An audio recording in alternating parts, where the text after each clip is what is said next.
Update lang dito sa bahay. Ayan, nandito na ako sa loob. Kasi sa labas, wala naman tayong changes dyan.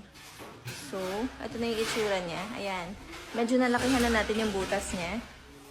And, ayan. Dito sa side na to, ayan, natakpan na natin yung basag na bintana dyan. Yung pinaglagyan ng malaking aircon. And, dito, ano bang changes dito?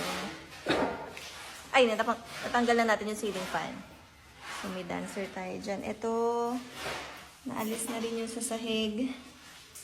Itong pinto, papalitan din natin. Tapos, dito sa may kitchen, natanggal na natin yung bar dyan. Ay, bar ba yung tawag dyan? Ito pala yung bar. Ayan, natanggal na rin natin siya. Ito, aalisin din natin yan. Tapos, dito sa dirty kitchen, wala namang changes dyan. So, akit tayo sa taas. Ayan.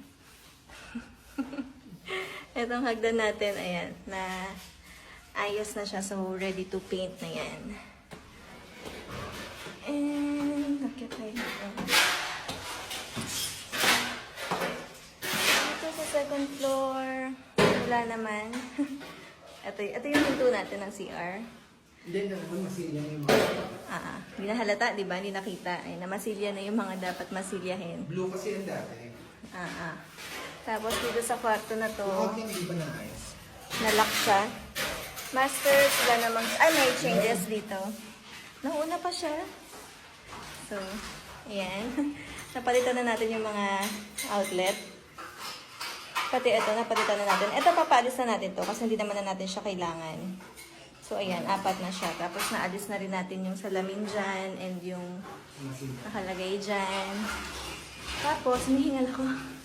Itong outlet ng aircon, papalitan din natin yan. Nakalimutan ko lang bumili pa. And itong switch na to. So, sunod na.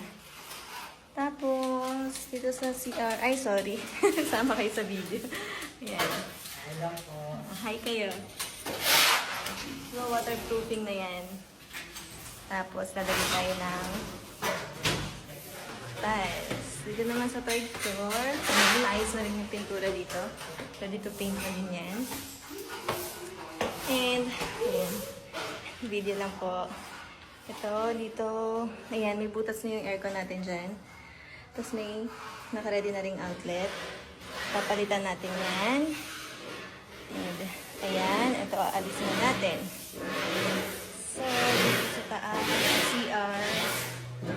Ito na waterproofing na to. Nakaabang na rin yung mga palalagyan natin ng ilaw.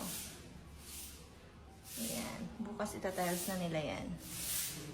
And dito, ayan, napalipat na rin natin yung outlet ng aircon dyan sa taas. And ito, bubuhayin natin to pero papalitan natin siya. Ito aalisin. Ito din, papalitan na natin siya nung 4 na sakit. Yun din, yung aking foreman. So, yun lang for today's video. Bye!